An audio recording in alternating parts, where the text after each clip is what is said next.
Lo existente eran generalidades. Yo entré a estudiar a Esteban Flores porque mi interés estaba centrado en la prensa del siglo XIX en Mazatlán, siglo XIX y XX. Fue uno de los decanos del periodismo nacional, ese periódico. Prensa escrita casi de manera cotidiana. Solamente esto lo veías en Ciudad de México o en Guadalajara. El primer libro de Amado Nervo, Perlas Negras, que se publica en 1896, es mazatleco. Esteban Flores ocupó durante mucho tiempo, a partir de ser periodista, cargos en la Junta Patriótica, ¿no? Esteban Flores vivió antes del Premio Mazatlán de poesía.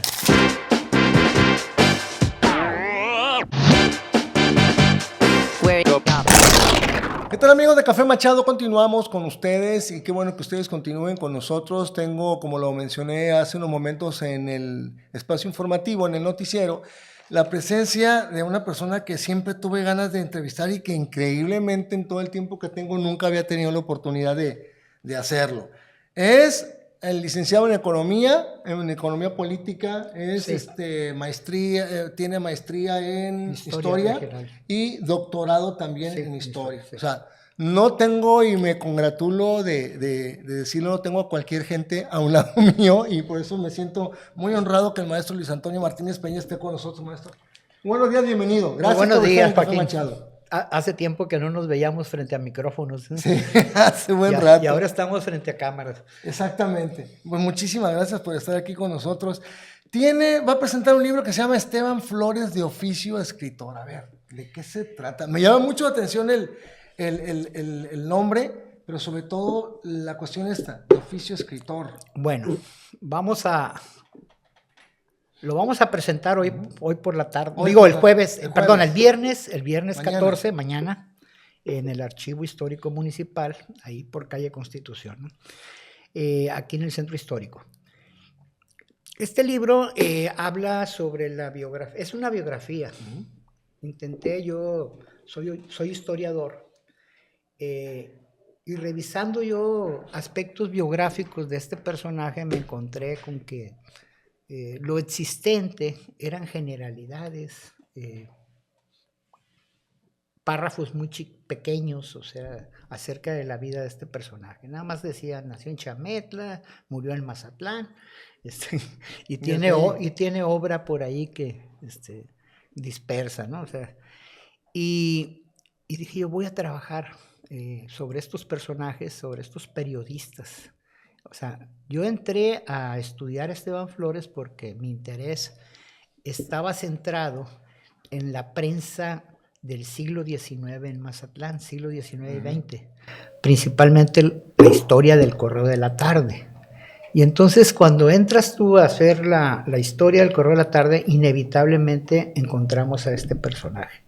¿Por qué? Bueno, porque trabajó entre 1895 hasta 1904 o 5 por ahí en el Correo. Los que no ubican el Correo de la Tarde es el único periódico que había en Mazatlán, ¿no? Sí, no, fue uno de los decanos del periodismo nacional, ese periódico, porque su existencia se da desde 1885.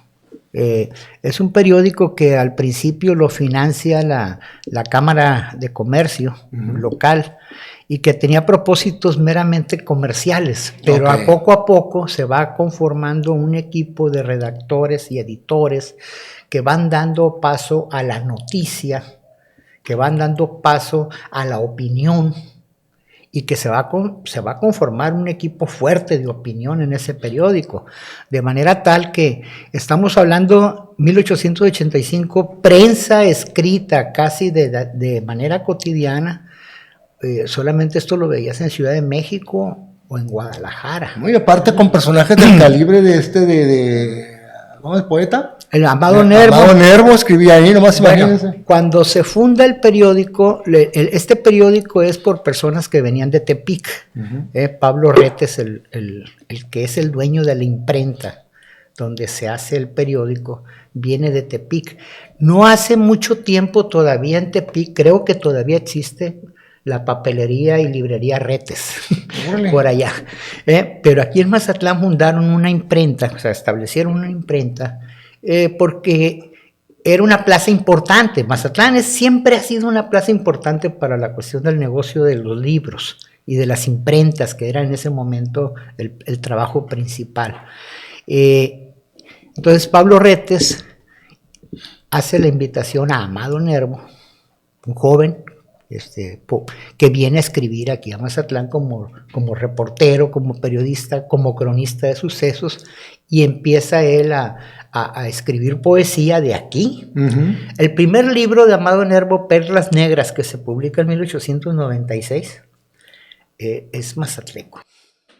Bueno, o sea, es producción mazatleca. Y va él a la Ciudad de México y lo publica allá. O sea, y es el primer libro. Luego viene también José Juan Tablada, otro poeta, o sea, un cronista extraordinario que vive hasta los años 40, 50, por allá, o sea, habitó en Nueva York y en distintos lugares, pero viene muy joven aquí a Mazatlán, también a incursionar en el periodismo. Nada más que José Juan Tablada, a diferencia de Amado Nervo, no se integra mucho a la sociedad local. Porque decía, bueno, Amado Nervo hace unas crónicas maravillosas de eventos que suceden, ¿no? Pero aquí dice, yo me encuentro con que lo que voy a narrar, la gente ya lo sabe desde antes. ¿Sabe? Es un pueblo chico, pues, o sea, pero Amado Nervo tiene unas crónicas que escribió fabulosas de los lunes. Y de estos garbanzos de libra que habían estado viniendo a hacer pininos aquí, no son hombres no que estén logrados, ni consolidados, ¿no? Después Amado Nervo va a ser el gran poeta nacional e internacional y con nexos en España y en América del Sur y todo eso, ¿no? José Juan Tablada igual, ¿no? También viene el doctor Enrique González Martínez, pero él vive allá en el centro del estado, en Mocorito, y publica poemas en el Correo de la Tarde. Y aquí tenemos la conexión con Esteban Flores. Mira, Esteban Flores nació en Chametla en 1870, pero la familia se vienen a vivir aquí a Mazatlán desde muy pronto, ¿no? O sea, viven ahí por donde está ahorita la calle Carvajal y Vicente Guerrero, que antiguamente era Ciprés y Astillero, ¿no? Entonces, esos nombres antiguos, ¿no? Lo cual te da una ubicación de un barrio nuevo, de gente más o menos recién llegada a la ciudad, de escasos recursos, y Esteban Flores estudia para ser maestro, aquí tiene sus pininos en eso, ¿no? Y empieza a trabajar como escritor público. ¿Qué era un escritor público? Un escritor público era la persona que ayudaba a otros a hacer cartas, escritos, peticiones, sí, etcétera. Todavía hace como unos 20 años había, ¿no? Había escritorios públicos. Entonces, por eso es importante la historia, porque cuando dice alguien, es escritor de aquella época, el escritor vive de muchas cosas. Sí. O sea, entre otras, esas, ¿no? las de ayudar a la gente que no sabe escribir o que quiere tener una idea, o sea, que tiene una idea pero que necesita expresarla. Entonces los escribanos públicos ayudaban a hacer ese tipo de gestiones, también contratos y cosas de esa naturaleza, ¿no? O sea, además de que siempre se buscaba por las empresas, los comercios, buscaban en aquel tiempo la corrección. Ya. En el escrito, pues. O sea, si yo voy a anunciar algo, debe estar bien escrito. No, y más antes era una parafernalia para escribir. A mí me tocó leer algunos escritos no recuerdo su nombre, en el Correo de la Tarde. Decías tú, ¿en serio se escribían para un periódico? No, sí. Una elegancia y un manejo del lenguaje. No. Todas estas personas que aparecen en este libro, empezando por Esteban Flores. Esteban Flores tiene el trabajo entra al periódico para trabajar. Muy joven, es alguien que se manchó de tinta la ropa. Es alguien que se manchó de tinta las manos escribiendo y se quedó encorvado en los escritorios de ahí del Correo de la Tarde, pero él es de los que corrigen el periódico, de los que están haciendo las galeras que se van a ir a impresión, entonces él tiene ese conocimiento, ¿no? Entra muy joven y empieza a hacerse notar. O sea, y hacerse notar porque no solamente él escribe las notas periodísticas o lo que recibe lo pule, sino que también empieza a trabajar junto con otros, entre ellos don Adolfo Ryan, Martiniano Carvajal, que aparte de ser médico muy famoso, pues también escribían. Que no es basquetbolista, ¿eh? Hay gente que es basquetbolista. Bueno, esas son las historias de los mazatlecos, ¿no? Entonces tenemos al mismo Pablo Retes, a Miguel Retes, gente que escriben muy bien, muy correctamente. Había un señor que era el gurú de todos ellos ahí en el Correo de la Tarde, que se llamó Carlos F. Galán, un licenciado Carlos Galán.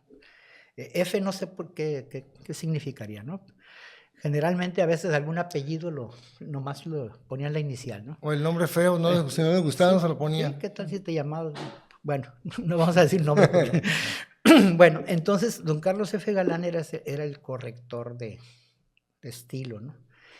Y cuenta Amado Nervo que él tenía problemas con ese señor, porque Amado Nervo escribía con muchos adjetivos, y aquel le decía no. O sea, el texto puro no debe ir cargado de tantas cosas, ¿no? Pero debe de decir las cosas como son y hay que buscar las palabras adecuadas. Entonces, tenemos a una generación ahí en el Correo de la Tarde entre 1895 a 1905 que están muy puntuales en el asunto de escribir correctamente, de dar las notas como debe ser. Y dices tú, ¿alguien leería esto? O sea, yo también me hice esa pregunta. Sí, es que es... Porque después el periodismo, ¿en qué derivó? A eso voy. ¿En qué derivó el periodismo? ¿No? Entonces ahí tienes tú. Es un asunto muy interesante también, mira, porque el Correo de la Tarde con estos personajes se convierte en una especie de centro de opinión, ¿sí? Pero que también aporta hombres a la causa pública. Aporta hombres que van a ser regidores, que van a ser jefes de integrantes de la Junta Patriótica, que van a dar los discursos el 5 de febrero, el 21 de o sea, estos días, ¿no? El 21 de marzo, el 15 de septiembre, están metidos en ese asunto, pues. Y entonces también impulsan campañas desde el periódico que tienen que ver con la urbanización y la modernización de Mazatlán. Y que de una forma u otra, igual también no es exclusivo de estos tiempos, también hubo gente que se dedicó a no hacer del ejercicio periodístico una situación muy bien hecha, pues vamos a ponerlo, no encuentro la palabra. Inclusive llegaron a batirse hasta duelos, llegaron a decretarse duelos porque no les gustaba lo que escribían y cosas por el estilo, ¿no? Pues sí, pero ya el duelo ya en ese entonces ya era algo superado, ¿no? Pero sí había confrontaciones, o sea, no recuerdo, una de José Ferrell que después fue candidato a la gubernatura del estado de Sinaloa en 1910, perdón, que por expresar opiniones distintas a Nervo o a otros, se meten en esas confrontaciones lingüísticas ahí de confrontaciones periodísticas, sí, de cartas, de este tipo de cosas, ¿no? Entonces, ahí tenemos a ese tipo de personajes, ¿no? Mira, Esteban Flores ocupó durante mucho tiempo, a partir de ser periodista, cargos en la Junta Patriótica, ¿no? Cargos en las regidurías. Llegó a ser en Culiacán director del Diario Oficial del estado de Sinaloa. Y ocupó otros cargos más como que los que tenían que ver con la cuestión de la educación a nivel estado, ¿no? Entonces estamos hablando de un personaje metido en su oficio, pero también metido en la política, y en la única política que valía en ese entonces, ¿no? Que era la política de don Porfirio Díaz y el porfirismo sinaloense, ¿no?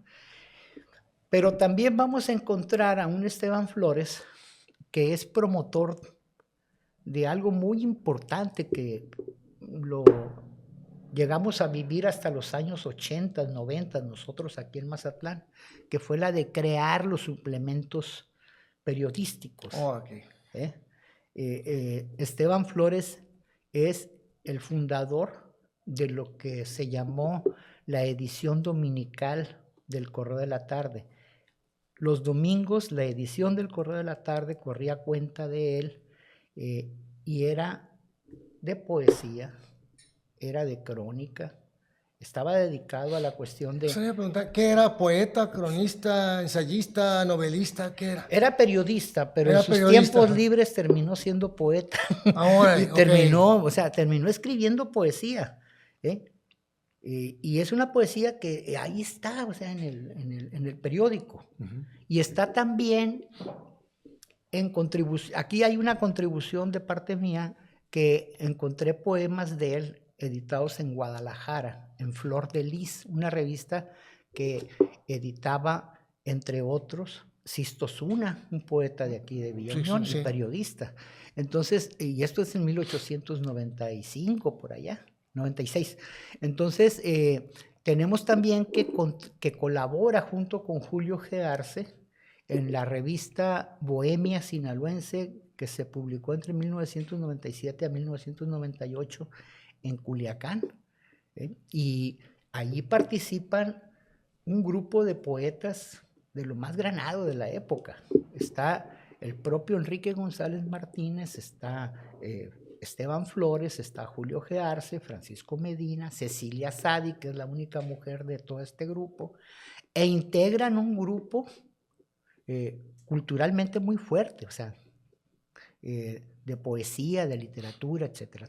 Todos ellos tienen obras publicadas. Me nace la curiosidad, ¿nunca ganó el Mazatlán de poesía? ¿Quién? ¿Esteban Flores? No, porque Esteban Flores vivió antes del premio Mazatlán de poesía. ¿Cuántos años tiene el Mazatlán de poesía? Tiene 100 años. Y él murió en 1800. Sí, él murió en 1827. Okay. Pero no participaba en estos asuntos de los juegos florales, o sea, no participó él. Además, mira, cuando él muere en 1927,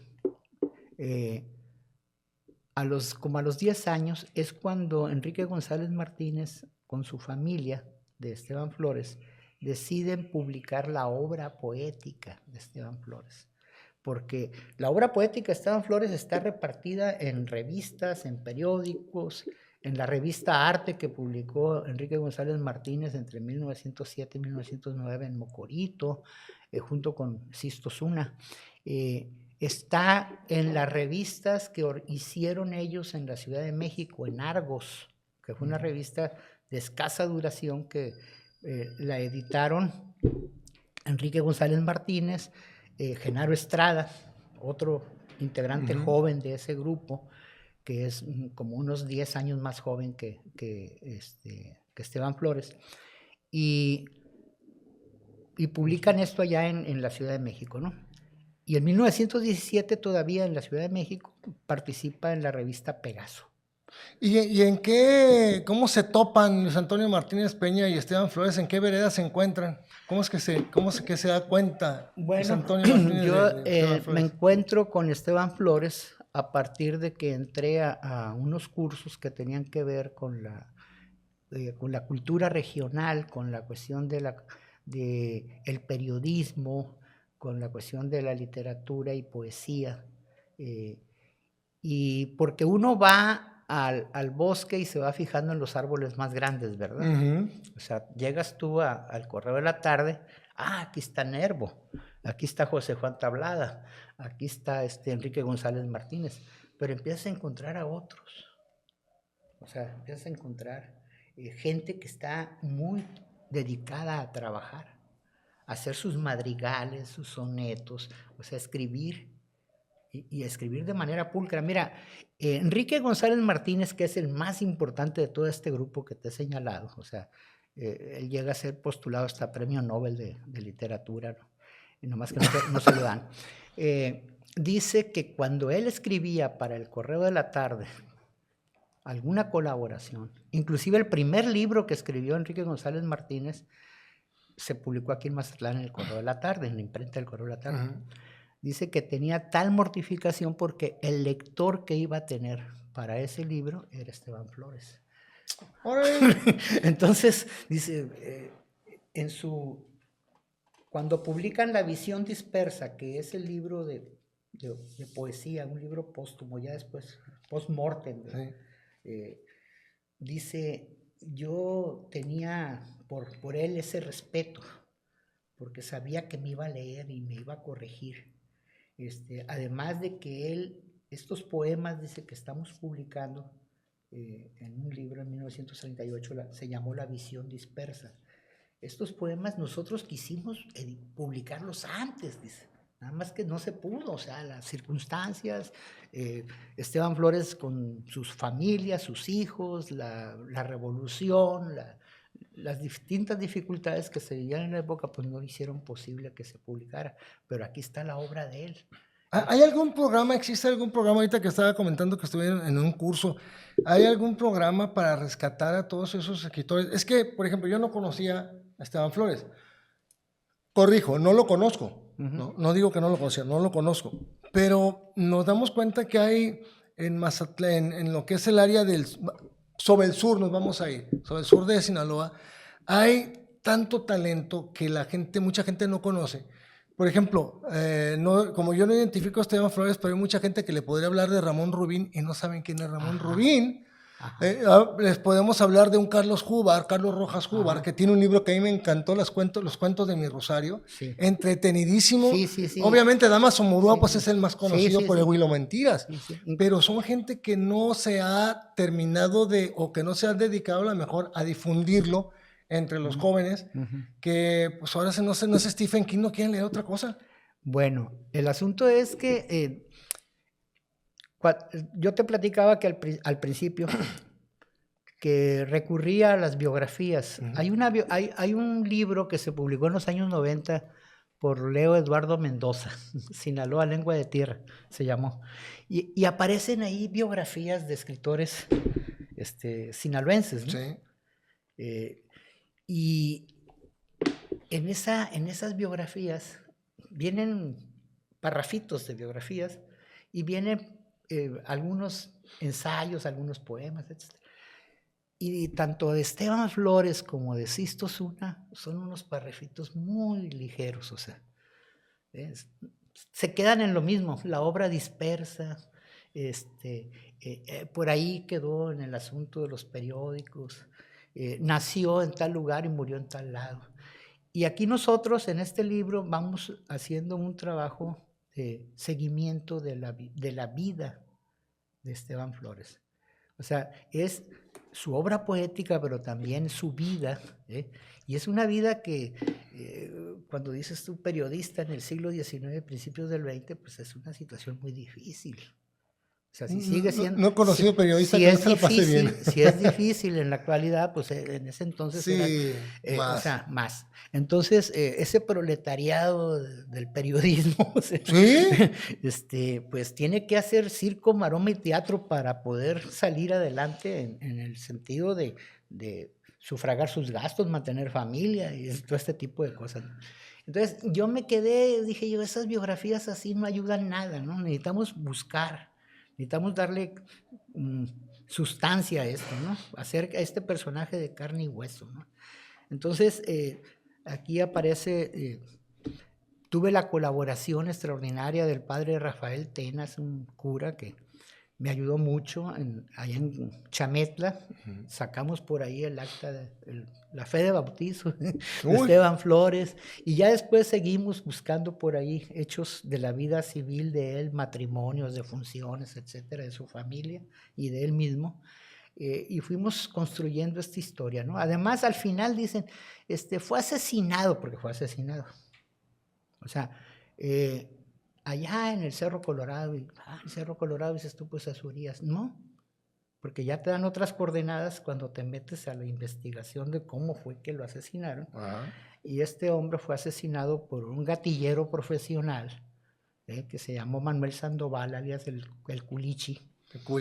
A mansalva, lo asesinó en un paraje entre el pueblo del Chilillo y lo que es el Venadillo, en un lugar que los lugareños ya me dijeron, este es el Cerro Colorado. O sea, no es el de aquí de Urias. No es el de acá de Urias. Entonces son cosas que te vas metiendo Y esto lo encuentro en los periódicos que se encuentran en el archivo municipal de aquí de Mazatlán. Por eso, mira, Joaquín, yo al archivo le tengo, o sea, mucho cariño, y al personal que trabaja ahí le tengo mucho respeto y estima. Saludos a Polo. Sí, saludos a Leopoldo Hubar, actual director de ahí del archivo.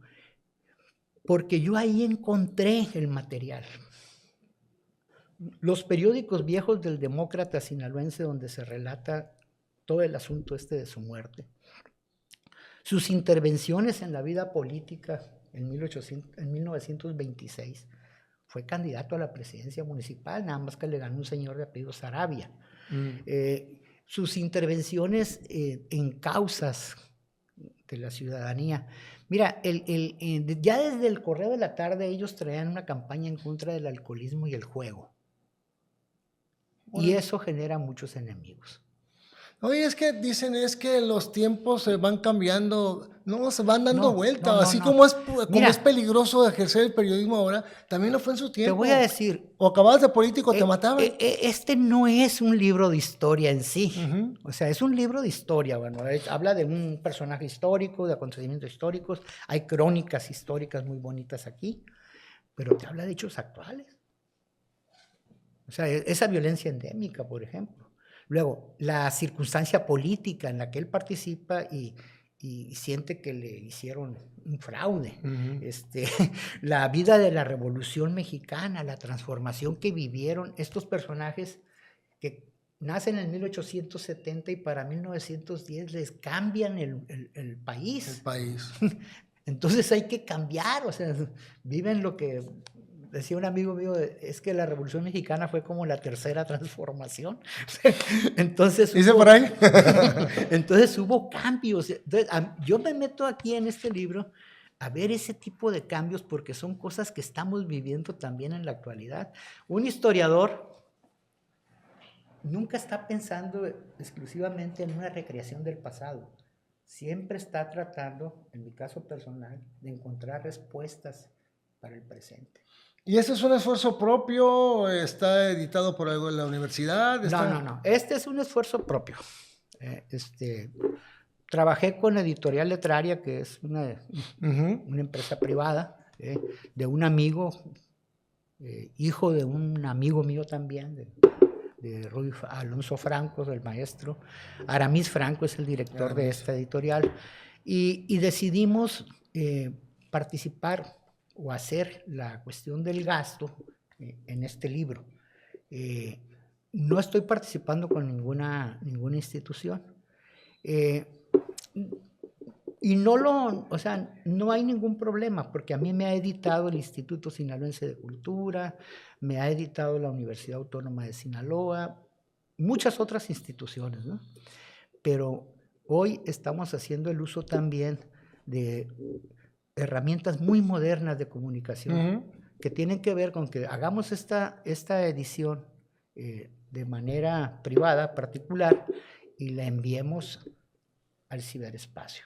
Y aparte que te da la oportunidad de que hay mucha gente que escribe y que se están esperando a ver cuándo, o los que componen, a ver cuándo un editorial les agarra una canción y ahí se quedan. Y se pierden en la nada canciones hermosas o se pierden en la nada historias hermosas por gente que no tiene oportunidad de editar un libro. Bueno, te anuncio, junto con este va a aparecer dentro de unos meses un trabajo similar de biografía de Sixto Zuna.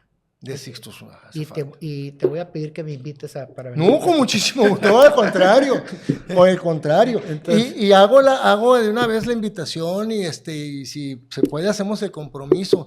Yo una vez ya estando en la radio hicimos un programa en donde hablamos, era más bien dedicado al fuerte 31 de marzo, ¿no? Porque se conmemoró ese año, hasta vino el Congreso, para acá fue el año pasado, el antepasado. Vino el Congreso y todo, sí, ¿no? Sí. Pero yo les dije, fueron varios historiadores ahí a la mesa, estuvo Enrique Begayala, estuvo Polo Hubar, hijo de otro cronista, el cronista Rosario. Don Leopoldo Hubar. No, Hubar no. Butier. Sí, Butier. Y estuvo Híjole, me va a matar. Se me olvida su nombre, que también lo tuve aquí. Joaquín Hernández. No, Joaquín Hernández no, mi tocayo no pudo venir. Ay, ¿Era local o foráneo? es local,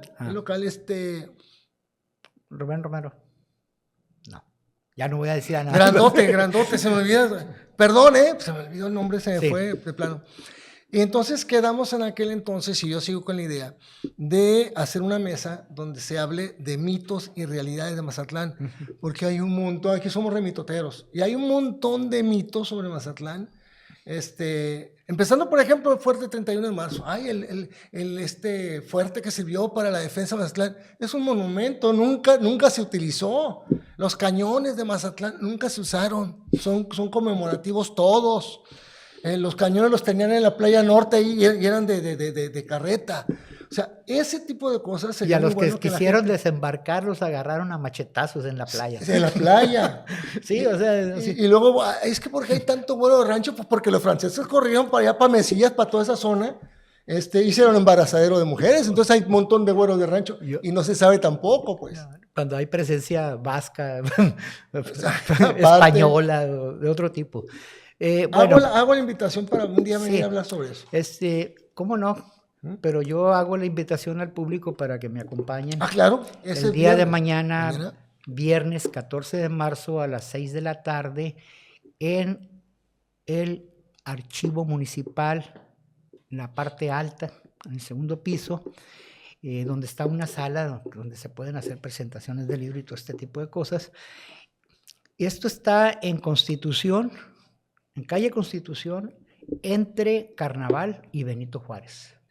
Y lo vamos a presentar el libro porque de ahí salió el material. Pues sí, de ahí salió. ¿Quién lo presenta? Lo vamos a... Mira, lo va a presentar Juan Lizárraga Tiznado, me va a acompañar en la presentación. Juanito, un abrazo. Y yo quiero hacer también un reconocimiento a Juan José Rodríguez porque me escribe unas notas aquí al principio del libro. También me va a estar acompañando ahí, no en la presentación, sino ahí va a estar entre el público. Y pues vamos a tratar de hacer ahí un convivio ameno, ¿no? En la presentación del libro y platicar sobre estos temas, ¿no? Perfecto, pues hay que echarse la vuelta. Saludos a Juanjo también. Hay que echarse la vuelta. Mañana presentan este libro, Esteban Flores, de oficio escritor. De oficio escritor. Que seguramente es muy, muy, muy, muy bueno. Lean sobre la tierra que están pisando, es muy importante y en serio hay lecturas que dices tú.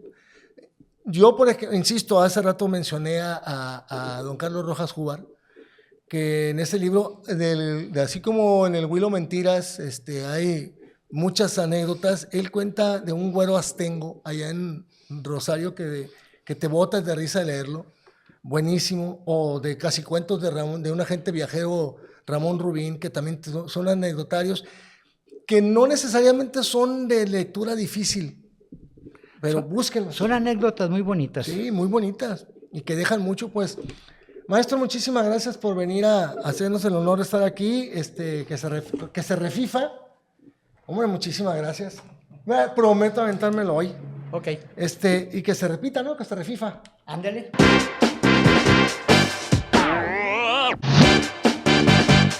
Where